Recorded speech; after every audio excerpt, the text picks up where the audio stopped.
Thank you, Pavana. Thank you. In the weeks that you've been offline, you haven't lost your touch. Thank you. Been practicing a lot. Good morning, Kapil. Hare Krishna, Prabhuji. Hare Krishna, everyone. Hare Krishna. Hare Krishna. Omkar, good morning, Rob. Haribol. Good morning, Rob. Good morning, Kapil. Omkar. Good morning. I think Sarabi, she was here a minute ago. Is she still there? Who's here? Oh, yeah. There Yes, she I is. am. Hare Krishna, Nice. everyone. Hare Krishna. Good morning, Rakesh. Hare Krishna, Rakesh. Good morning, Hare Krishna, everyone. You got your spectacles on this morning. Yeah, I use them when I use any like screen while I'm working, so I have them for a few years. Okay. Mhm. So anybody have anything to report this past week? Significant events? Mind-altering circumstances? I Yes, do. I had a yes. client in my office and I was just talking to him and I asked him a question and he went into a full-on seizure for 10 minutes. And as all I could do was say, Krishna, Krishna, help him, help him, help him. And, help was on the way. It was amazing, and pretty soon the paramedics showed up and they got him taken care of. But Krishna was there, oh, for sure. Wow, that's the first time that happened in your office, huh? During an interview? Ever. I knew what a seizure looked like, but I never thought I'd see it that up close and personal. I'm guessing that ended the session, right? It pretty much did. That was it.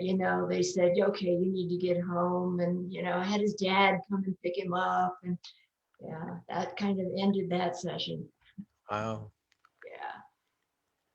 Omkar, anything significant? Hare Krishna, Omkar's, Prabhuji. notice Omkar's sitting right at the feet of Lord Chaitanya there. I see that. Lord Chaitanya's feet are just right on top of his head. Awesome. That is so auspicious. Oh, I felt this is a better place. Anything happened this Krishna, past Dave. week?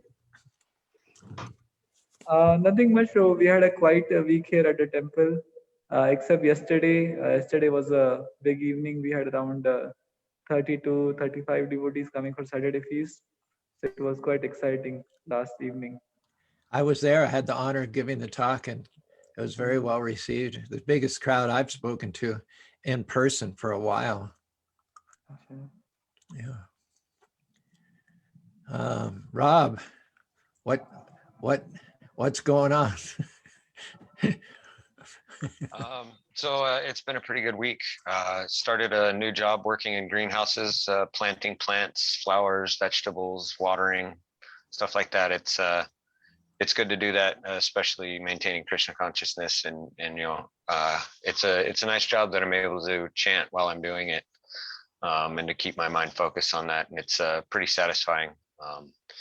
Was also able to attend Matsu Prabhu's kirtan on Thursday, and we had quite an excellent turnout. There was 15 or 20 people there, and it was a pretty powerful kirtan. It was a great experience. So I'm very grateful to have been able to experience that.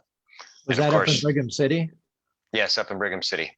Okay. And of course, listening to your talk last night was very inspiring as well. Cool. Hare There Krishna. were some flyers also from Chaitanya Math, I think, about Sunday Sankirtan in Liberty Park. I'm going to attend that today as well. Yeah. What time is it? I believe they're going to kick it off around 2:30. Okay.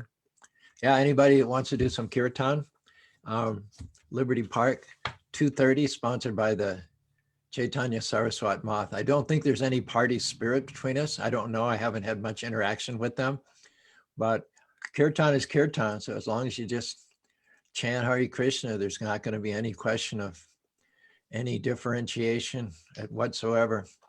When we do our Festival of Colors, we have a lot of different groups, not just iskcon groups, but Narayan Maharaj groups, Siddhaswarup Maharaj groups. And we just base our relationship on chanting and spreading the chanting of the holy names. We can do more together than we can apart. But if there's any sort of my group's better than your group, then that's the time to turn your back and walk away. Just keep it Keep it on the chanting platform. That's all. That's all. Govinda Dave, you just got back from exotic Sedona, Arizona. A getaway with your wife, Charlotte. Yes, we had a Hare Krishna, my obeisance to everyone. All glories to Srila Prabhupada. We had I had the busiest month of work that I've had in at least 10 years, maybe ever. I was kind of nonstop, only in work mode for a month. And so we took a week off and we drove down to Arizona. We brought down our bicycles and we kind of rode around and just took it easy for a little while.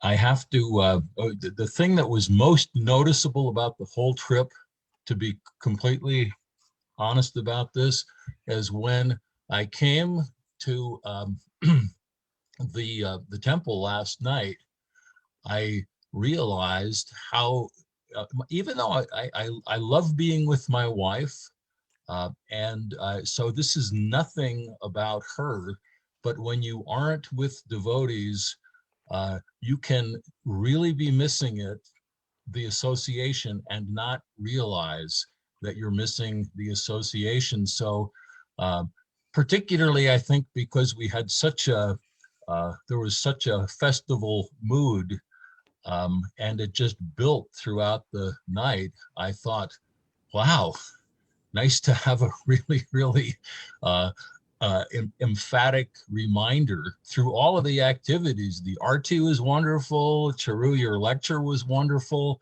The prasadam was wonderful. I thought, wow, this is a great reminder of why I'm a Krishna devotee. I thought it was just amazing. And if you're not together with devotees, although you can be chanting your rounds, you can be reading Bhagavatam, the devotee association, I'm discovering more and more through experience, is an essential element for the engagement in bhakti. So that's my week. That is absolutely true, George, because we've been pretty busy and haven't been doing Zoom calls and things like that. But you feel it. You do. You start feeling it and going, okay, I'm going to stop and just get back on the horse, right? There is some sort of a temple in Sedona, but I don't know what their status is. Dasarath's down there. He's been down there for 15 years or so. At one time, they were going to build a huge temple, but I think the zoning is really strict there and the prices are sky high. So I don't know whether that'll ever happen, but there is a devotee presence down there just for information's sake. Yeah. Surabhi represents herself today with a beautiful flower. Reminds me of a picture of a flower I took when I took Bhai Bobby to the butterfly biosphere Thanksgiving Point on her birthday. Same type of yellow flower. Do you have any noteworthy incidents that happened to you recently, Surabhi? You want to share with us? So this is the third week. I missed two of them last 2 weeks. One weekend I was dealing the leak in the house. Second one, just like George Prabhu said, I was kind of little exhausted with the work and everything. So we took off to Moab and got little adventurous, but all the time something was in my mind. You said, life itself is so adventurous. Why do you want one extra one?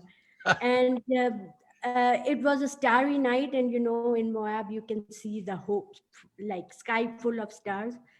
And we started for Delicate Arch in the evening, and it was dark night.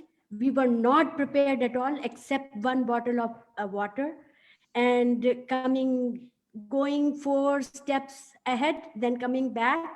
We both were nervous, but we still kept going. As when we saw the light, somebody coming back from there, I said, okay. And we talked. We met 2 angels. One was who said that, are you without the light and all that? I said, yeah. And he said, here is the one. He gave his light. And then torch. I don't know, light is something, means something else. And then we found one family from Idaho. They were coming and they said, yeah, you can come along with us and we can go. It was very scary, I can tell you that. We were not prepared. We did not have map, but we made it. And we were, both were nervous, but nobody was saying to each other. And we were like putting our brave face. But next morning we said, no, it was not a good idea at all. What time? Was it well after dark that you started out? We started around like 8 o'clock. That time it was not dark, but Okay. soon it became very dark. And while coming back, we stopped at Spanish Fort Temple. We had prasadam. We saw peacock dancing. We spent some time with Lama. So it was a great, great weekend. Yeah. Wonderful, wonderful. And we're glad you got back down off the mountain. Like you said, Yeah. life is, I don't know if I said adventures. I think I said dangers. Life is full of enough dangers without creating more ourselves. Like Yeah. bungee jumping or hang gliding or skydiving or something like that. Yeah, it falls under the same danger, I think, when you're not prepared. Speaking of danger, my biggest fear has always been when Baibawi's driving on the freeway. She's very inattentive, you know, she just multitasks and she seems to have no idea of the danger, the mortal danger, which is out there on the freeway. You know, that it's not enough to stay in your lane, but you have to watch out for all the other drivers there. Some of them might be intoxicated. Some of them might be having a seizure in their car.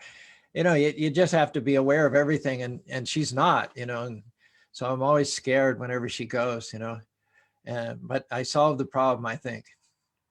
Can anybody guess? Begins with an H. Now I'm not worried when Baibawi goes out anymore. Can anybody guess? I got the tip from Yogi because I was talking about this a few months ago with Yogi, and I was saying, you know, I'd like to get a car for Baibawi with a lot of safety features, but they cost so much, you know. And then Yogi said, this particular car is not that expensive, and it has all the safety features, every safety feature. So anyway, Baibawi is not driving. Horse, Huh? horse, horse. What is it? Horse. No, I think Baibawi would manage to get kicked by a horse, probably. A helicopter. Well, it didn't work out so well for Kobe Bryant. And we actually lost, yeah. Anyway, I got her a Hyundai.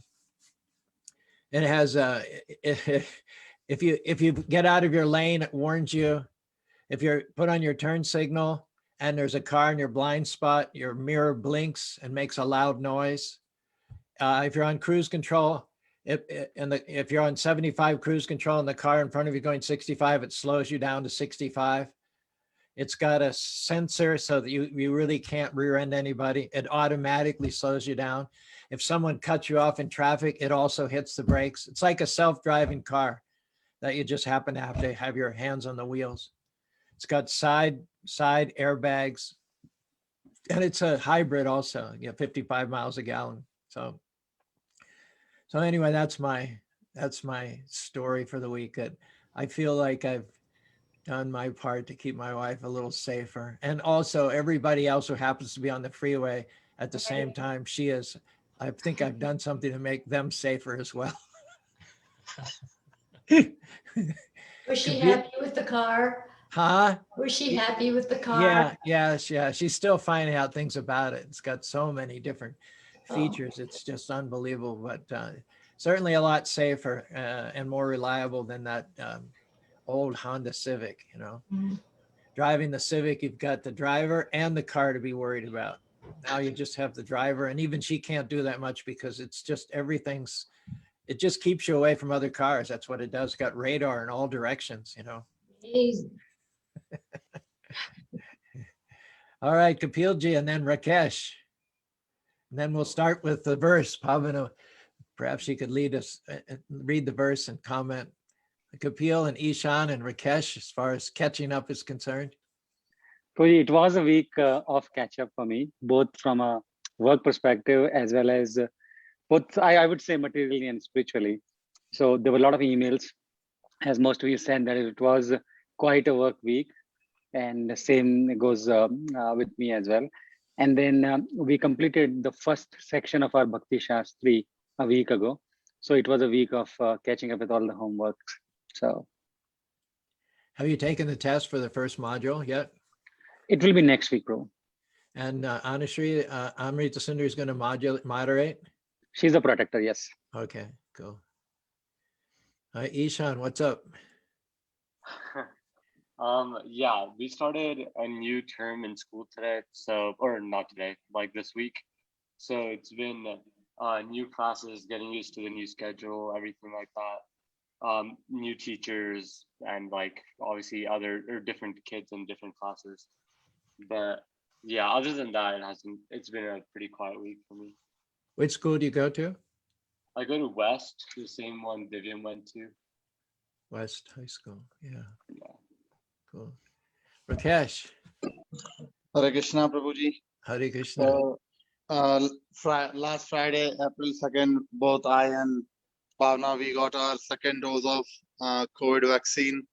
And then it was like the first vaccine, we were fine, other than just the sore arm. But this time we both had fever and the whole body was paining for one day. Like Saturday, we were totally down.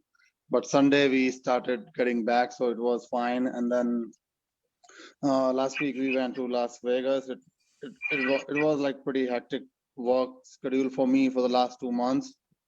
So we decided to get away. And the first thing, like when we went to Vegas, we straight went to the temple there, had darshan, and then I think it was our 7th or 8th time. So from last 3-4 times, we just go stay in the hotel room. We don't even step out to the strip. We just go have darshan and then stay in the hotel room, use the swimming pool and other facilities, and go out for dinner. That's all we do. We don't even walk on the strip anymore. We are done with that. We just needed some break. So it was a good week. Did you arrive at the temple on Sunday when they were having the feast? No, I decided to go during the weekdays. So it was Wednesday evening when we went there. Okay. Is the restaurant reopened yet? Since they were having like some snacks, like cake and items over there, but I didn't see the restaurant opening. Like they were not serving. Okay. We served 75 plates last Saturday. It was really busy. Oh, that's good, Prabhuji. Yeah, yeah. Well, thanks everyone for bringing us up to date. Pavana, would you like to read this verse? It's the 20. Tell me if I'm wrong. I think it's 26. 26th verse, second chapter, first canto, Srimad Bhagavatam. Yeah. There we go. Those who are serious about liberation are certainly non-envious, and they respect all. Yet they reject the horrible and ghastly forms of the demigods and worship only the all-blissful forms of Lord Vishnu and his plenary portions. The Supreme Personality of Godhead, Sri Krishna, who is the original person of the Vishnu categories, expands himself in 2 different categories, namely integrated plenary portions and separated parts and parcels. The separated parts and parcels are the servitors, and the integrated plenary portions of Vishnu Tattvas are the worshipful objects of service. All demigods who are empowered by the Supreme Lord are also separated parts and parcels. They do not belong to the categories of Vishnu Tattva. The Vishnu Tattvas are living beings equally as powerful as the original form of the personality of Godhead, and they display different categories of power in consideration of different times and circumstances. The separated parts and parcels are powerful by limitation. They do not have unlimited power like the Vishnu Tattvas. Therefore, one should never classify the Vishnu Tattvas or the plenary portions of Narayana, the personality of Godhead, in the same categories with the parts and parcels. If anyone does so, he becomes at once an offender by the name pasandi. In the age of Kali, many foolish persons commit such unlawful offenses and equalize the two categories. You want to comment on anything that comes to mind? Well, you know, I mean, gosh, if you have these horrible, ugly demigods and you have the all beautiful, all attractive Krishna, who's your choice? Right? I'll worship Krishna. There you go. There we go. Let me just mention too, we've got from Los Angeles, William Griffith. He always invites a crowd of people to come in on Sunday to watch our discussion on the big screen. He mentions that they're having a vegan lunch following this. Oh, nice. Richard Vananath Boyden, my god brother, Guru Krishna Das, and let's see who else we have. Bhakti Cody, and of course Onkar also is there with his Facebook page open as well. So so who has any thoughts? What, you know, this term pasandi, do we know anything about what it means? One who considers demigods like Shiva and Brahma to be equal or in the same level as Lord Vishnu is called a pasandi. So what does that mean? What's the definition of pasandi? Who can say? I mean, aside from someone who considers the demigods like Lord Brahma and Shiva to be equal to Vishnu. The literal translation of the word pasandi is a non-believer or even an atheist. Someone who doesn't acknowledge the supreme position of Krishna. So note, it could be a religious person, couldn't it? It could be a person who talks about God, believes in Shiva, believes in Brahma. A pasandi, there Prabhupada describes him sometimes as an atheist and sometimes as a non-believer. But as an atheist, Prabhupada does not mean that they don't believe in the existence of gods. But what is it that makes them an atheist? It's not that they don't believe in gods, but what is it about their mindset that's makes them a disturbance in society? Who can say?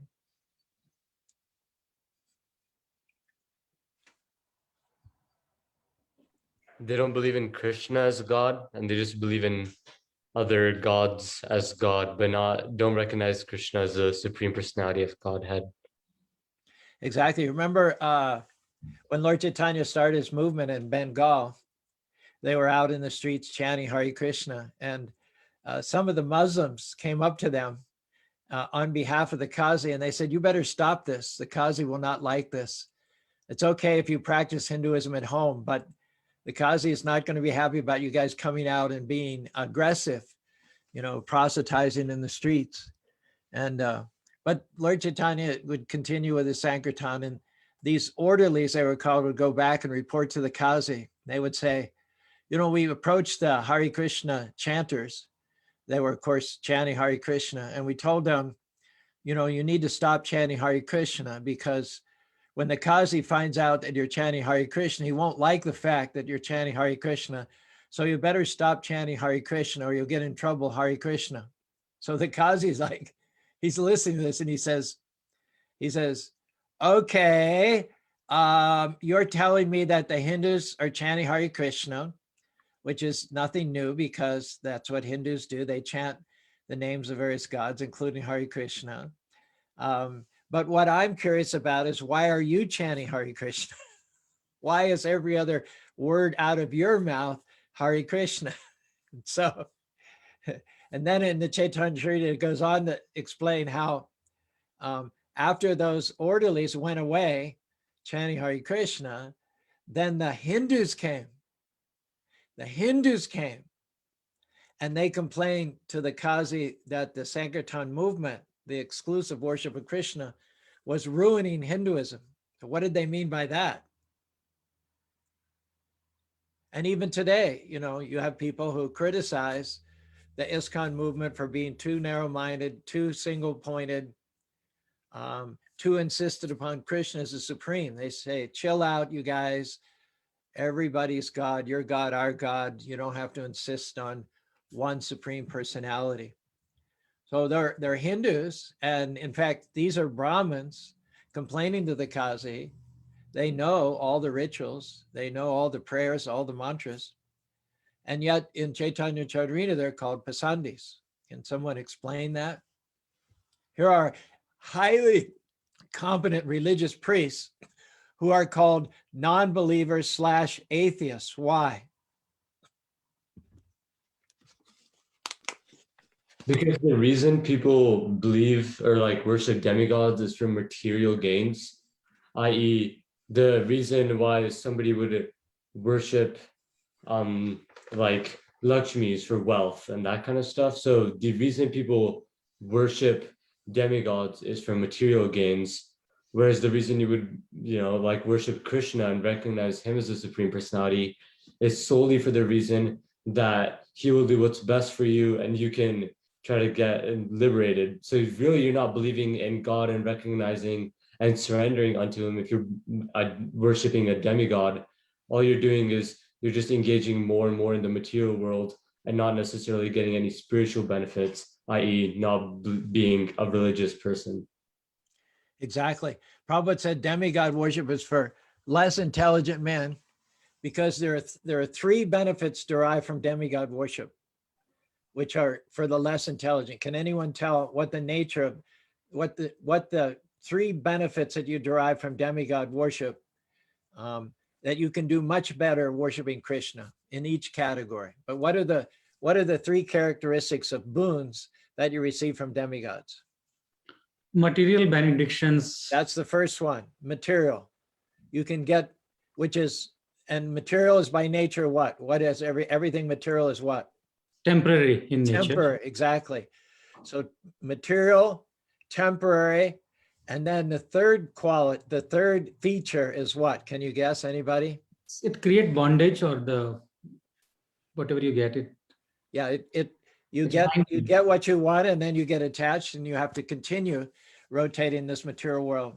But there's another one that's a little harder to guess, I think, probably. Could you give us a hint? Well, I'll give you a hint. The demigod can be trumped. Demigod can be Trumped, like Krishna can do one better. Well, you get the boons which are, so Brahma has given a lot of people, including Ravana and others, the boons, right? Yeah, that's it. So the boons are temporary, whereas the boons that you get from Krishna are eternal. The boons are material. Therefore, it's just matter. Whatever people hanker after in this world, it's just a combination of earth, air, fire, and water. That's all it is. You go to the KSL classified section, there's so many things there, but they're just a combination of earth, air, fire, and water. They're just material, and matter has no consciousness. Matter has no ability to enliven you. It has no ongoing ability to energize the spirit. So material, temporary, and then the third one, I think the best word to use it is retractable. What does that mean? What's an example of a boon that was given by a demigod that was negated or retracted later on? That was the Prahlad and Hiranyakashipu. What was that? Because with your less intelligent, you feel that you are the most intelligent. So rather than being immortal, he asked for a boon which is almost sound like someone is becoming immortal. I'm not sure Rob and others know the whole story, so why don't you just elaborate? Sure. So one of the demons, Hiranyakashipu, super envious, and I think that is one of the concepts of the verse that we are discussing today, that those who are serious about liberation are certainly non-envious. And envious is the topmost quality of a demon. And that's what Hiranyakashipu was. But as we have a lot of examples like Vibhishana in Ramayana, Vikarna in Mahabharata, these are the people, they were in the associations of these demons, but still very God conscious. And because they were God conscious, God has saved them. Prahlad, he was a young boy and one of the finest devotees. I think whenever we ask for devotees or want to quote the devotees, Prahlad is one among the lot. And Hiranyakashipu, being super envious, he was a worshipper of a demigod, and he got the boon when the demigod was satisfied and pleased. Brahma gave him Brahma, the boon. Brahma, when he was satisfied and pleased with his services and austerities, he gave him a boon, and he said, I want to be immortal. Now, as Charu Prabhu, you are asking, you can only give what you have. So Brahma, he didn't have the powers, I would say, to provide that benediction. He said, I myself is not immortal. How could I make you immortal? So why don't you ask me something else which I have, which I can give you? So then, as the second portion of this verse that we are discussing is, then you try to think that you are the most intelligent person and you can find a way. So Hiranyakashipu says that, okay, give me a boon that I cannot be killed by any weapon, by any individual, not in dawn or in dusk, outside or inside a premise and things like that. So he come up with all the possibilities to save himself. And that, I think, goes well with the word, Charu Prabhu, that you use, retractable. And then Lord has to show up to wind the story up. So the demigods, they appealed to Vishnu. They said, because of this boon given by Brahma, it doesn't seem as if anybody can defeat Hiranyakashipu. And so then the Lord said, Niraraya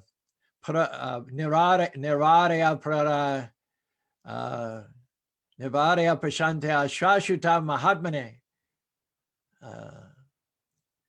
Nirvaraya prashantya shashuhatmane yadi danidraya danishe piva rejitam.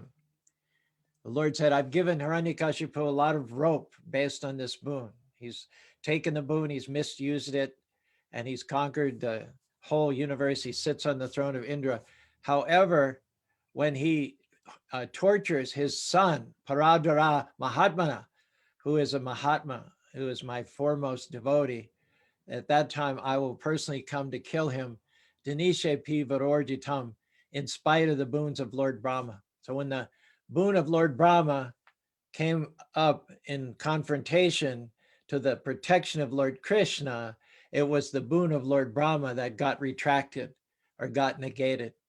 And even after following all the conditions that Hiranyakashipu had laid out, still the Lord was able to find a way to appear as Nrsingadev, the half man, half lion, and kill Hiranyakashipu. So that's a good example of how the boons given by the demigods can be negated or retractable. We have Britta saying, thank you so much, Kapil, for sharing that story. She also says in her comment section, a lot of gifts are being given right now that can easily be retracted or more likely be paid by future generations, but people don't see it because they're just interested in their temporary fix. And that's another reason why the boons of the demigods are by definition retractable, because when people ask boons from the demigods, they're thinking only of their own selfish interests. They're only thinking of how they can benefit themselves or their family, or if they're a little more broad-minded, their country, or even their species. And that is by nature not sustainable. Not sustainable unless the earth is shared equally by all of God's children, including the animals, the insect, the trees, the reptiles, the fish, and the birds. Unless the earth is shared equally, unless someone has the same mentality as God, as the father of all living beings, any boon that you ask from a demigod is going to be exclusive. It's going to include you and the people like you, and it's going to exclude all the other living beings with whom you share the planet. So that's as it should be. Those boons should not be permanently instituted, because that would give a permanent unfair advantage to a certain sect or segment of the population of living beings. And Krishna will not allow that. Ultimately, when it comes to a choice between preserving the pure-hearted Prahlad Maharaj, who's friendly to all living beings, and the egotistical Hiranyakashipu, who only wants what's best for himself and his family, then at that point, then the boon of Hiranyakashipu becomes null and void. Nice. Just a thought too about the difference between the chanting of the Muslims who were complaining about the Sankirtan movement and the Hindus who are complaining about the Sankirtan movement. Prabhupada says that the Muslims were not necessarily as bad as the Hindus. Because when the Muslims were saying these Hare Krishnas, they're chanting Hare Krishna in public places, and we know you wouldn't like chanting Hare Krishna, you got to stop Hare Krishna. Prabhupada says they were chanting, they were joking, they were making fun of the Hare Krishna movement, but they weren't chanting with offenses. They weren't chanting offenselessly.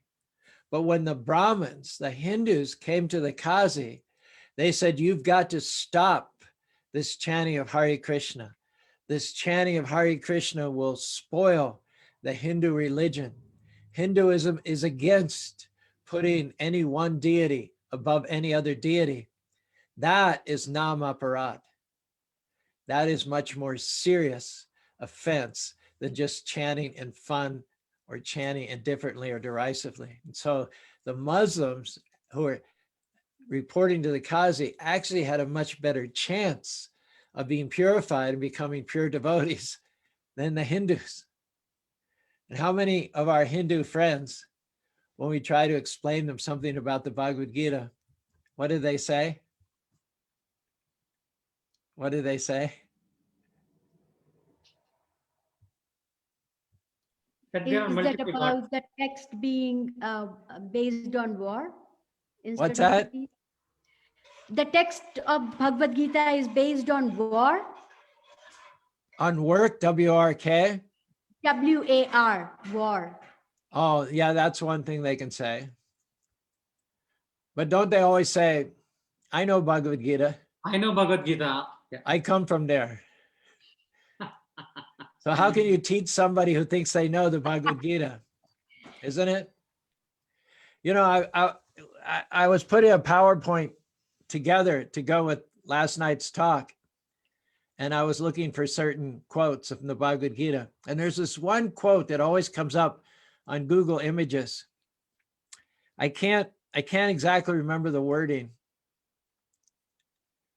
He says, if you don't fight for what you want, you can't cry for what you don't get. Have you seen that? Something like that. And it says, this is a famous verse from the Bhagavad Gita. What? I mean, if you don't fight for what you want, you can't cry for what you don't get. That's a famous verse from the Bhagavad Gita. Where is that famous verse in the Bhagavad Gita? Where is it? Almost opposite to the foundation of Bhagavad Gita, I would say, because the person whom the knowledge was shared was against fighting and giving his own 4 or 5 reasons why not to fight. I've been studying Bhagavad Gita for 50 years and I never ran across that famous verse. It must be hiding somewhere. And what's the most famous misquoted line of the whole Bhagavad Gita? You must be knowing. Karmanyavadhikaraste ma phaleshu kadachit. What is it? That work is worship. Work is worship. We are karma yogis. So. Even Indira Gandhi, as the Prime Minister of India, once tried to put billboards and everything all over India. Work is worship, work is worship. But I was thinking of another one. Iti te gyanam akyatam goyam gyataram vimishatara sheshana yate chashi tata karu. Does anybody know the translation of that verse? That's the most confidential knowledge. Iti te gyanam akyatam, yes. Goyam goyataram mayam. This knowledge is the most confidential of all knowledge. Goyam goyataram mayam. Vimishatara sheshana. Meditate on it fully, and then this is the most confidential knowledge. Meditate on it fully, and then What's the last line? Kadishe vachanam tava. Tite ganamakatam goyam ganam. Yate jashi tatakaru. What does that line mean? Yate jashi tatakaru. My life is in your hand. Not exactly. Okay, this is at the end of the Bhagavad Gita. And Krishna has already said like almost 700 verses to Arjuna, describing him the difference between right action and wrong action, the difference between pseudo devotion and real devotion. Well, he says that do it what you want to do. Thank you. Accept whatever you ask me to do. Whatever you, yes. Thank you. Thank you. It's sharing the most confidential knowledge, giving all the examples and this journey of 18th chapter. But even after that, he says, now do what you want to do. Right.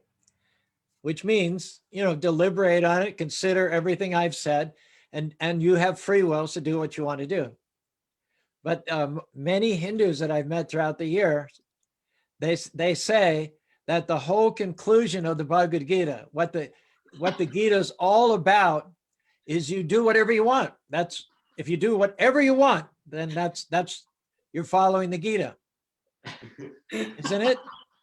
Just do whatever you want. That's the message of the Gita.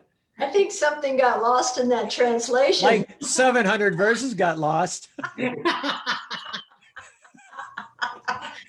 Wow.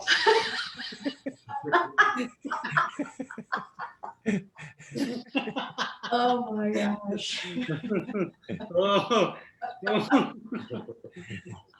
Now you have forced us to see a lot of these yogis around us in the office.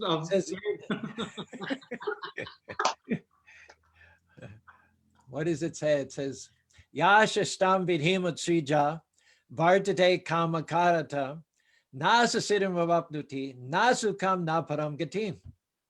Those who do whatever they want to do, yashastam vidhi, they don't allow themselves to be guided by scriptural injunctions. Scripture is meant to tell us what's going to get us a good reaction, a bad reaction, what's going to get us back home, back to Godhead. Scripture is all about helping us to discriminate between what should be done and what should not be done. But Krishna says, Yasasta vidhimut srija, those who discard scriptures, in other words, the regulated rules for living in harmony with God and his creations, vartate kama, and make their own path, Nasusikam nasu, what is it? Nasukam na param gatim. They achieve neither happiness, nor success, nor the supreme destination. In other words, those who do what they want to do achieve neither happiness, neither success, nor the supreme destination. And yet, how many Hindus will tell you that the Gita is all about do whatever you want?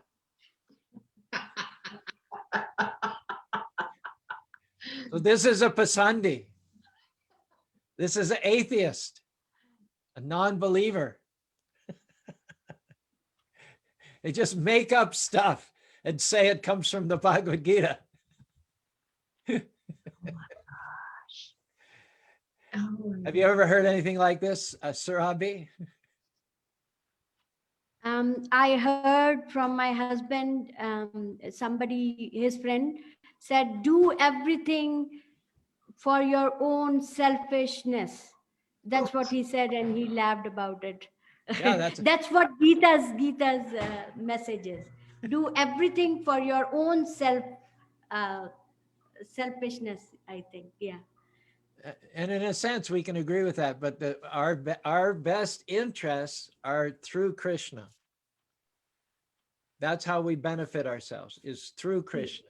We don't take the gifts that Krishna gives us and then misuse them. We recognize where those gifts come from. We honor Krishna with our mind, with our words, with our deeds, and then Krishna blesses us even further. That's what is actually the secret. Prabhu, I was reading, or not reading, I was listening to a lecture about the Bhagavad Gita, I think it's 2.7 Karpanya Dosha. And in that lecture, the Prabhuji mentioned that, yes, be selfish, but only after you've recognized that the self is the soul and not the body. And as soon as you realize that you are the soul, go ahead, be selfish, go chant, go read go read books. Be selfish, but only after you've recognized that the self is the soul and not the body. And I think that's our job as preachers. You know, you're supposed to preach according to time, place, and audience. So consider everybody wants to benefit themselves. They all want to ask, what's in it for me? The problem is, that's not wrong. That's not wrong. To want to take yourself to the next level, to enrich yourself and your loved ones, that's not wrong. But Prabhupada says, you're looking for it in the wrong place. You're trying to get satisfaction by stealing from Krishna. And why don't you just acknowledge that what you have, what talents you have are gifts from Krishna, and then recognize that, honor him, and then get his favor. That's the way to be selfish. Am I right, Ishan? Yes, Prabhu. Britta agrees with you. Self is the soul. And she says here, feels like there was a misrepresentation there to allow people to follow their own rules and it'll be okay. But to me, it seems like Krishna's saying, I've given you all these steps to be with me, but I'm still giving you free will to make your own decision. And so people were like, oh, look, he's saying I can do whatever I want. That's exactly it. Thank you, Britta. Thank you, Britta. Thanks, Amy Jensen, for jumping on board, and Jai Sri Radha Dasi as well for joining us on this Sunday morning. So next thing I want to talk about, making up stuff. You remember in the Bhagavatam, it's not the most well-known or even most commented upon incident, but can anybody tell the story of when Indra tried to foil Mars Prithu? Mars Prithu was performing his 100th horse sacrifice, and Indra had gotten to be Indra, king of heaven, because in his past life he did 100 horse sacrifices. He became envious of King Prithu, and he thought that if Prithu succeeded in equaling him and finishing this last, then Prithu would, even though Prithu didn't care, he didn't care about being Indra or anything like that. But Indra is just like that sort of suspicious, envious mentality. He wanted to spoil the horse sacrifice of Mars Prithu. So he came as a sannyasi. He wasn't a sannyasi. In fact, Indra is known for being somewhat of a sensualist. He's known for not being able to particularly control his senses, but he presented himself. He wanted to steal what the horse sacrifice. You send the horse out, it goes all over the world, and then it comes back. And every kingdom that the horse goes into, they feed it, they water it, they take care of it, and that means they're going to pay tribute to the king who sent the horse out. But if someone captures the horse, then there's a fight. Then the king will fight and prove his superiority, subdue them, and then they'd pay tribute. So Indra knew that if he captured the horse as Indra, Prithu Mars was powerful enough to kill him. And so he appeared as a sannyasi, as a swami, because no one's going to lift a hand of violence against a sannyasi. So what he did was he actually previewed the so-called swamis and sannyasis of this current age, who cannot control their senses, but nevertheless don the saffron robes in order to feed their bellies and do anything like that. So how is this also a manifestation of pasandi? How do the pasandis misuse, say, for instance, the sannyas order for their own purposes? Any thoughts on that? Well, it's hypocrisy because there are few things. First, anyone who is accepting that he is God and not the messenger is pasandi or pakhandi, as we say. So hypocrisy is definitely prominent there. And it's also misleading, because sometimes out of love and compassion, the disciples, they call the person as God. But then it is your responsibility to make sure that you differentiate what is the absolute versus the messenger or the path who can help, or the guide or the coach who can help you achieve the absolute. So if you're not doing that, then you are pasandi. Prabhupada says such sannyas was introduced a long time ago by Indra because of his jealousy of Maharaj Prithu. But what he introduced long time ago is again reappearing in the age of Kali. In fact, it is said that Sarva Bhaksha Dvijavida Dvijavidya Vita Deandriya Yachaka Vikarantiham. The Brahmins were cursed. The Brahmin followers of Daksha were cursed by the followers of Shiva, that in the future they would take birth in the Kali Yuga age, and they would perform rituals and go around begging just to feed their bellies, and not in order to achieve the supreme or to render any real spiritual benefit to society. So we find that sannyas, in fact, is forbidden in the age of Kali because there are no qualified people. Lord Chaitanya took sannyas because he was qualified and he wanted a greater audience. So he availed himself of that position. But the unfortunate fact is that people kind of automatically offer respects to sannyasis, even when they don't deserve their respect. Prabhu, because the whole point of taking sannyas is to give up material like wants and or material needs, right? Like finance, families. The whole point of taking sannyas is to like separate yourself from those and only focus on Krishna. But if the point of you taking sannyas is so that becomes an occupation and not and like a way and a means of you feeding your belly, then you're functionally giving up, or saying that you're giving up wanting food so that you can get food. So it's not like actual like my dad mentioned, it's hypocrisy, because you're not trying to actually give up everything. You are just giving up 80% of things so that you can have more of your 20%. Exactly. The verse says that we should never equate even big demigods like Lord Shiva and Lord Brahma with Narayan. But what did you just say, Kapil, about sannyasis addressing each other as Narayan? There are a lot of school of thoughts, Prabhu, where people say, Namo Narayan, I am Narayan and you are Narayan, and we can become Narayan. And that's not a good path to follow. If Shiva and Brahma cannot be accepted as Narayan, how can a bogus sannyasi be accepted as Narayan? Who can't even control his senses? And who else has become Narayan in the age of Kali? Where else do we find different classes of people described as Narayan? What to speak of Brahma and Shiva, who worship Narayan as their Lord?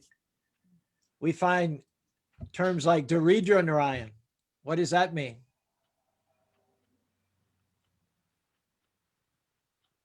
What is a Daridra Narayan? One who does not have anything at all except the name of Lord. Daridra means a poor man, doesn't it, Sarabi? Yes. The beggar on the street all of a sudden has become Narayan. Isn't it? Yes. Okay. So what do we know about Narayan that he would never be a beggar in the street? He's husband of goddess of fortune. Yes. He's the source of all the wealth. Chintamani Pakara Sadmashuk Kalpa Vriksha Lakshmi Vitashu Sarabi. What says what to speak of one or two, hundreds of Lakshmis cannot leave his side even for a moment. He's Lakshmi Pati, right? We have attended a session of His Grace Radhika Raman Prabhu. And then after a few weeks, Chamviyari Prabhu and I got an opportunity to present to one of the universities here. The concept was on yoga, Hinduism, and this notion of being polymorphic or monotheism. So we talked about it, but I think that one picture, which is in the 11th chapter, the universal form, if we keep that in mind, so the way Radhika Raman Prabhu explained it, that there are school of thoughts or traditions, they focus on monotheism. And then the Hinduism was misrepresented as being polymorphic. But I think the real idea is it is a combination. The path that we follow, especially the Vaishnavas follow, is the polymorphic monotheism. One God, many forms, with a lot of his subordinates for a respective cause or a respective reason, I would say. And I think that particular point provided a lot of clarity. And now there is no doubt that, okay, what is your position and his position and that position? If you do it, and in Bhagavad Gita, it is mentioned time and again that if you do it mistakenly. Like if you follow this particular path or worship a particular demigod for that, eventually you are worshiping me, but you are doing it in a wrong way, in a mistaken way. Exactly, exactly. Prabhupada said, it is very fashionable nowadays to claim to have become Narayan or God.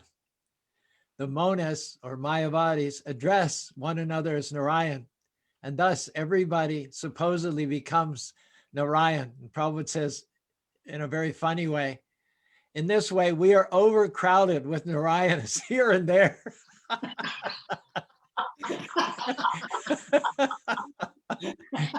But how can everyone become Narayan? Said Narayan is one.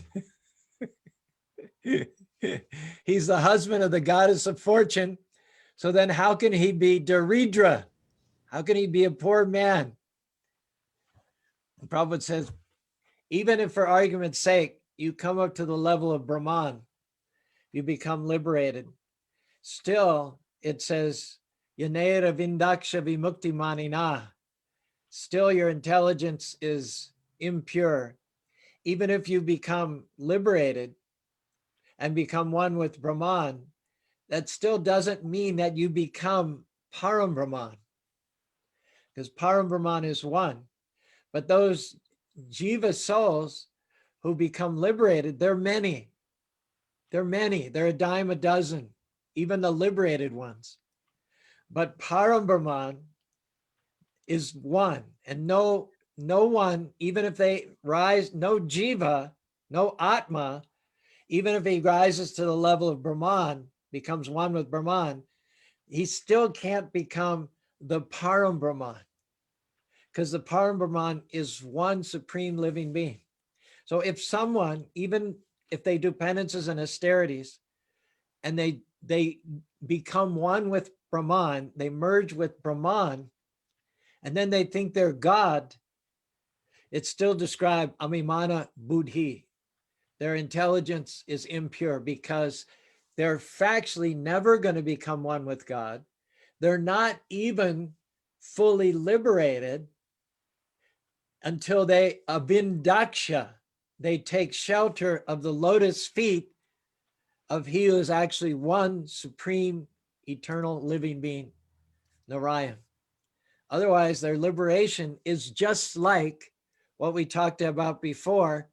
It's retractable, isn't it? It's reversible, because this verse says they fall down who think they have become God by merging into the Brahman. They fall down because their knowledge is not perfect, their intelligence is impure, and they again take birth in the material world in order to resume their karmic activities. So if one falls down by neglecting to worship the lotus feet of Narayan, then how can one be said to be Narayan? Rob, what's your point? What's your point of view on this?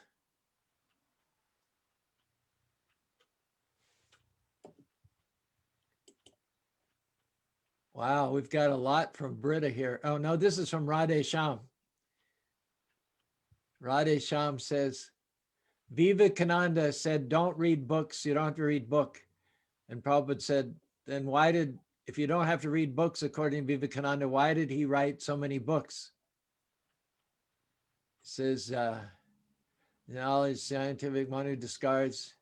Anyway, yeah, Radhe Shyam is following the course of our description. Anyone who does not follow scriptural injunction, his attempt will be failure. He'll never be happy. Thank you, Radhe Shyam, for providing all the scriptural background for some of the conclusions that we're arriving at here. Yeah. So what are some quotes where Krishna says, nobody can be equal or more than me, that I am the supreme. Everything comes from me. In the 10th chapter, the 8th verse, which is also one of the 4 verses of Chatushlaki Bhagavad Gita, he says, Aham sarvasya prabhe, matte sarve pravartate, iti matva bhajante buddha bhav samanvata. I am the source of everything, not only spiritual, but also material. So time and again, and in the beginning, the introduction of Bhagavad Gita, Prabhupada takes this quote from Ishopanishad, I think, and says, or maybe Brahma Samhita, that Ishwar Param Krishna Satchidananda Vigraha Anadir Adir Govinda Sarva Karan Karneshwar. He is the cause of everything. Omkar, you're very philosophical and you've been too quiet so far. Hare Krishna, Prabhu, Dandavat Pranam. Haribol, Haribol. Yes, true. I agree with the verse that Prabhuji mentioned, Matta Parataram Nanyat. But I would like to quote Prahlad Maharaj at this point, that Prahlad Maharaj said that Naisham Matis Tavas Urukra Mangri. I guess it's one verse. So that says, unless one takes a dust of lotus feet of pure devotee on his head, there is no question of he is being liberated.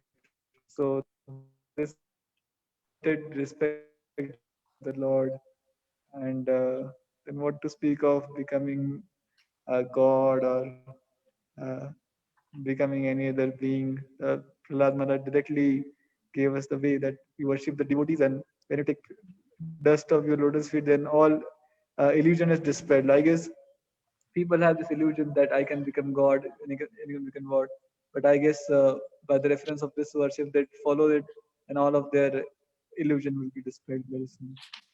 But you know, Omkar, if you do that, if you do what Krishna says in Bhagavad Gita, you'll spoil Hinduism. Yeah. Do you want to spoil Hinduism?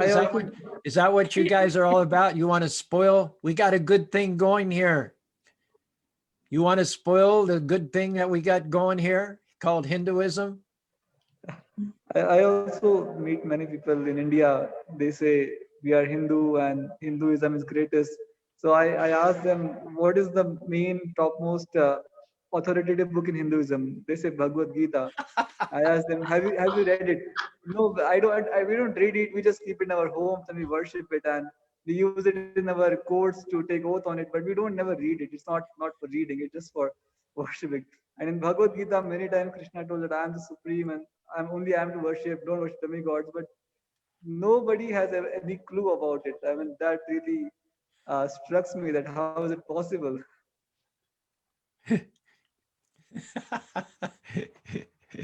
But Bhagavad Gita is spoiling Hinduism. Ishan, what do you think about that?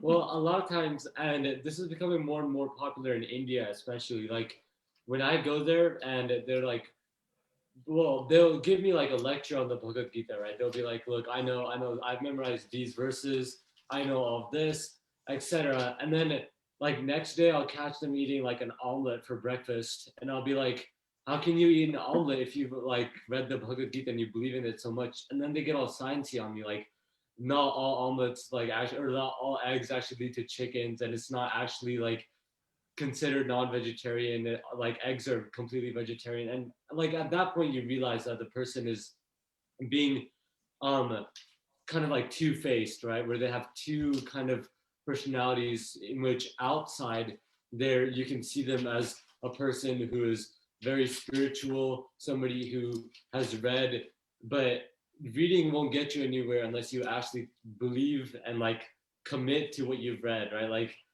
it was an important thing. I've only read, I'm almost finished with the second chapter now, but the one thing that I continue noticing about the Bhagavad Gita is that Prabhupada never says that, look, when you retire, you should do X, or this is something that you should do when you have time, right? He never says, remember Krishna when you're not working, right? He says, remember Krishna 24/7, even while you're sleeping. So unless somebody is actually, right, but you meet these people and they're like, oh no, I'll give this up when I'm 60, or like, I'll give this up when I retire, or I'll give this up just after I finish this one course. So they'll continue on this path of I'll do it later, whereas the Bhagavad Gita never says to do something later. It says always, like, whatever you do, you should do it now. So it's a kind of like hypocrisy and like a two-faced type of thing. I've read or you see a lot of people being called Sunday Christians when they're only a Christian on Sunday and an atheist the other 7 days of a week. And these people are more like every single day non-Hindu. So yeah. Hindu and ask for Bhagavad Gita, otherwise not.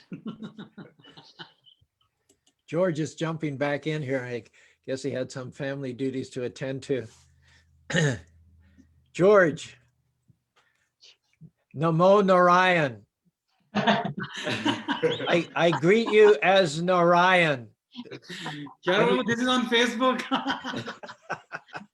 Well, that's a big step up for me.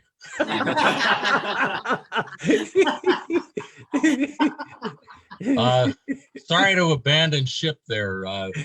Some things you said, family duties. I don't know if that had anything to do with me, but that's actually what I was up to. No, I was talking about guessing what took you away. So we were thinking that as soon as Charu Prabhu said that one of the messages from Bhagavad Gita is do whatever you want to do, you just disconnected. It's only your opinion. The whole Bhagavad Gita is only Krishna's opinion. Yeah, and why stay on the call? You know, if we're just expressing opinions here, you know. I can get that on TV. Britta says, I feel like I encounter this. She's a teacher in academic all the time. These people who have read everything, they act like they know, but they don't live it. So it feels like a false authority to me. So in Kali Yuga, we have any number of people who are willing to mislead others, present themselves in authority just because they've read something. But again, as we've said before, the difference between Sanatana Dharma culture, the culture of Bhagavad Gita, is that Krishna is not asking, he doesn't ask Arjuna to believe anything. You know, Krishna is not saying, believe, come up to the altar and drink the blood and eat the body, believe. You know, I remember that scene in Gandhi when he asked the Krishna, he said, how come you guys drink your savior's blood and eat his body? He says, I don't understand that. But Krishna says, Karishe Vachanam. I've explained everything. Itite Gyanamakkyatam, the most confidential of knowledge. Meditative, Vamrisha Dadashe. Karisha say, he doesn't say believe what you want. He says do what you want. So the emphasis on doing, emphasis on practicing, emphasis not on knowing, the emphasis on doing.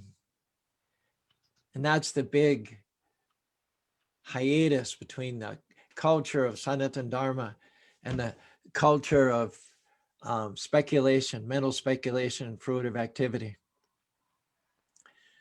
Well, we know from the incident, let me just read you this statement here. We're not supposed to put Shiva and Brahma on the same level as Lord Vishnu. So here is what it is said of Lord Brahma after he stole the cows and cowherd boys. And then he looked back and Krishna had replaced all the cows and cowherd boys. That was so far beyond the mystic capabilities of Brahma that when he saw all those Vishnus surrounding Krishna, it says the combined power of the effulgence of all those Vishnus who were surrounding Krishna jolted Brahma's senses with astonishment and stunned him with transcendental bliss, the result of which is that Brahma became silent, just like a child's clay doll in the presence of a village deity. It says, in his astonishment, all his senses were stunned and he was unable to say or do anything. Prior, Brahma had considered himself absolute, thinking himself the only powerful deity, but now, in the face of Krishna's power, his power was subdued, and he again realized that he was just one of many demigods, an important demigod, granted, but a demigod nevertheless. Brahma, therefore, cannot be compared to God, Krishna, and Narayan. As a result of which, Brahma wrote Brahma Samhita, which starts off Ishvara Parama Krishna Satchidananda Vigraha Anadiradir Govinda Sarvakarana. Lord Brahma says, I worship Govinda, the primeval Lord, who is the supreme controller over all controllers, who has a transcendental spiritual body made of knowledge, bliss, and eternity, and who himself is not caused, but in fact is the cause of all causes. That from Lord Brahma.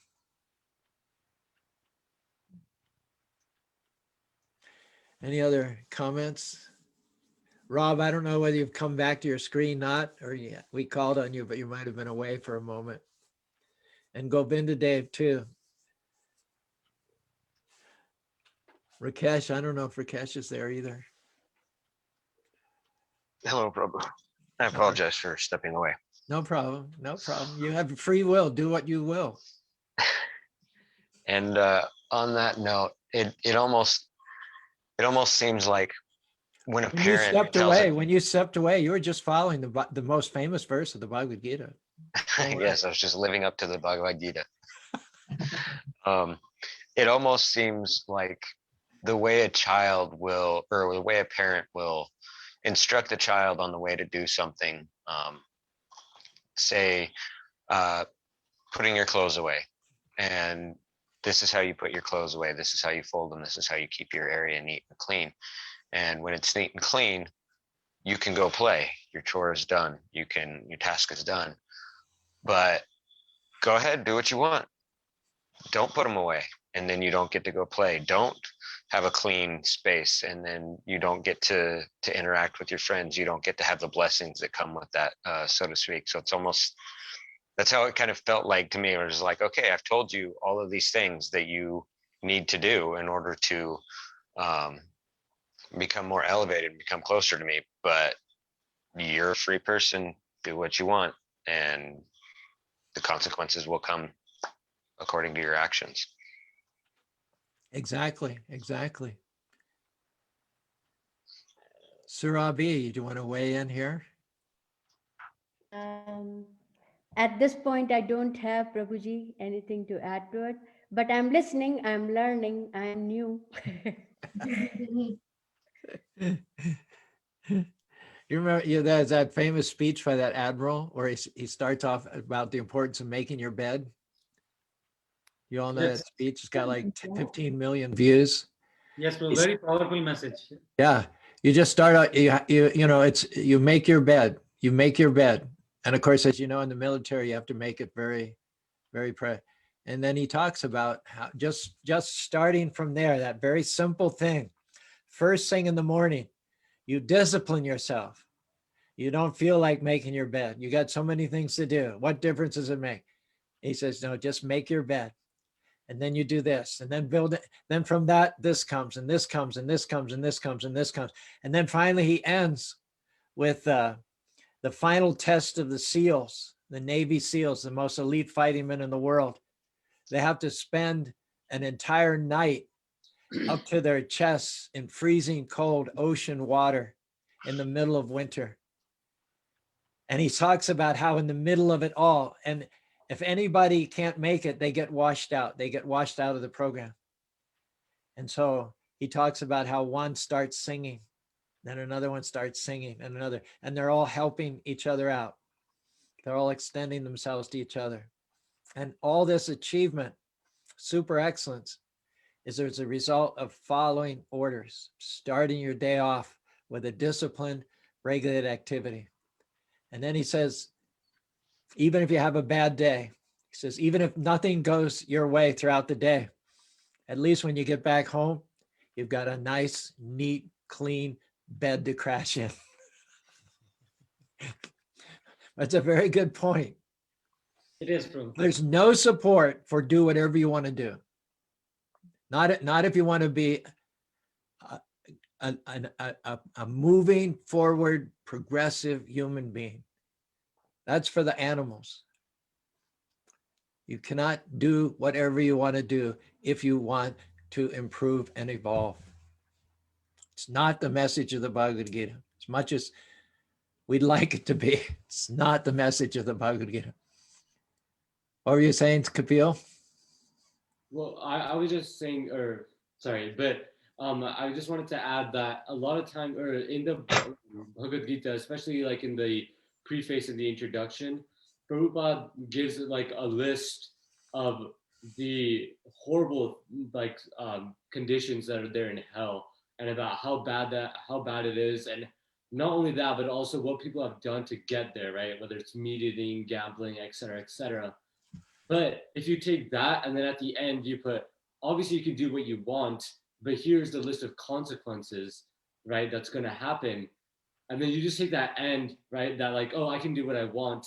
But without knowing that the reason he said you can do what you want is because he also said, if you do certain things, then a lot of bad things will happen to you, right? It's almost as if he's adding that line in there as like sarcasm, right? Like, you can do what you want, but I'm just saying, right? Like it's that little kind of teasing sort of nature that's there at the end. But what he's really trying to say is don't do it, but you can, but you shouldn't. How do you see this in your psychological practice, Pavana? How do you see the consequences of people doing whatever they feel like doing?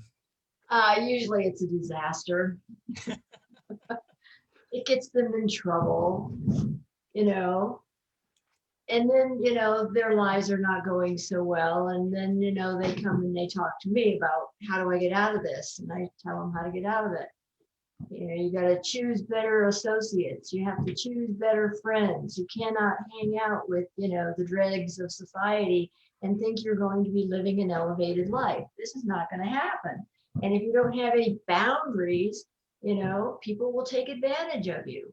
So, yeah. I remember a talk I gave called Discipline is a Dividing Line between human and animal, between spiritualists and materialists, between upward mobile living and downward mobile living. Discipline, and discipline comes from disciple. Right. So Arjuna is giving the choice, be my disciple, be my follower or not. That choice is yours, but whichever way you go, you have to accept the consequences.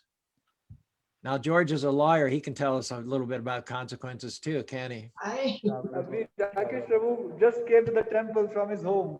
Oh, okay. Haribol. He disappeared from one screen and he appeared magically from another one. You've only moved from our point of view, you've only moved 4 inches.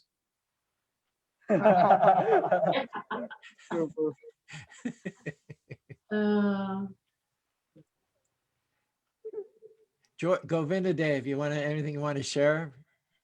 Well, this is not on the principle of discipline, although in the years that I've lived, one thing that is maybe the paramount truth is you do not make any progress with anything without discipline. You have the temporary short-term urges, and you have to cut them short and keep your vision on something larger. That means getting up at 4 o'clock in the morning. Sometimes that means doing a lot of things that you don't necessarily want to do. But if you just surrender to all of the urges, which we all have, well, then you just end up being kind of fat, lazy, and inconsequential and completely unfulfilled. So that's not what I wanted to talk about.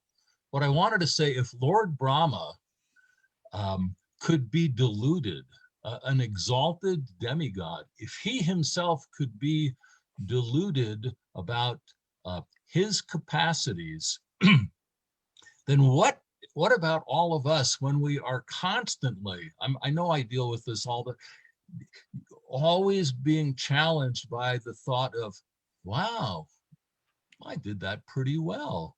I went to court, I had a good result. I just had a pretty effective conversation with my wife. I mean, every facet of life, when you start to feel this sense of competence, and as soon as you forget where that, and this is a form of discipline, I guess, as soon as you forget where all of that competence comes from, who's the ability in man, it's Krishna. If you can remember that, you can continue to prosper, I think. But as soon as you start to be deluded that it's you doing this and you doing that, and be taken over like Lord Brahma with your sense of your own capacity and competence, then you're really headed for a fall down. Because all ability comes from the Lord. Right. Exactly. Thank you. Jai Shri mentions this point also. If sannyas is forbidden in the age of Kali, why did Prabhupada make sannyasis? And she quotes Prabhupada here, it's wartime. Sometimes in the battlefield, when you lose all your qualified officers, you just have to make battlefield appointments. You just have to promote the common man on the spot in the heat of the battle. It doesn't mean they're qualified, but you have to have the hierarchy. You have to have someone in that position to tell the privates what to do.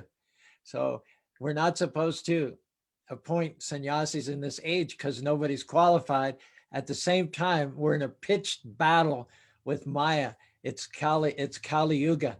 So just like the battlefield commissions take place, Prabhupada made a lot of sannyasis, understanding that you are not sufficiently equipped to be a sannyasi, but because it's the need of the hour and because we're doing it for Krishna, we have to do exactly what you said, Govinda Dev, is go through all of our duties with a profound sense of gratitude that I cannot execute the duties of this position, but if Krishna helps me, then it may be possible. So it all comes down to total dependence on the mercy of Krishna.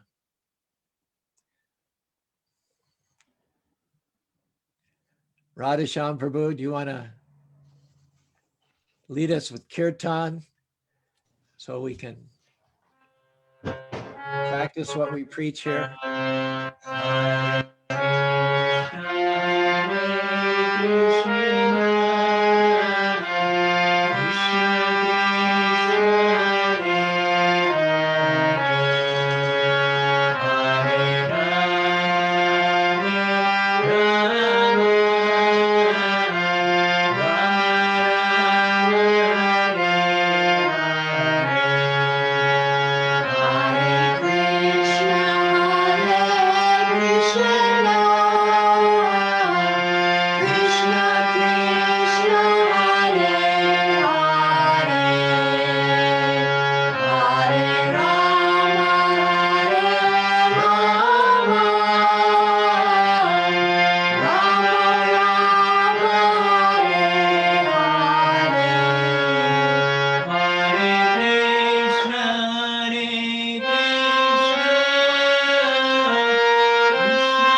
We are on mute. Okay, thank you, Pavana. Radhe Shyam. Thank you. You're Kapil, welcome. Harivish. We started with a beautiful kirtan, ended with a beautiful kirtan. Nice package. Kapil, Ishan, appreciate it. Sarabi, Rob, Rakesh.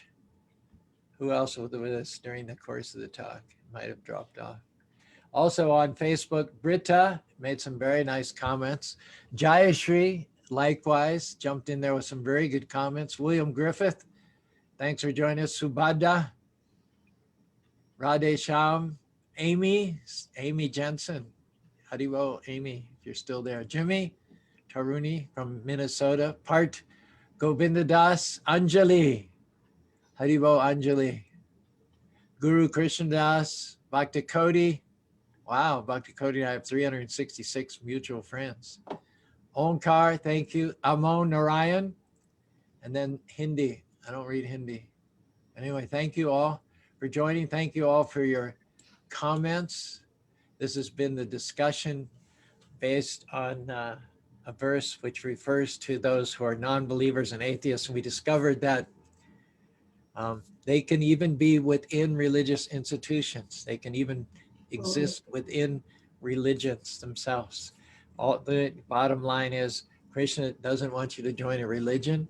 He wants you to have a relationship.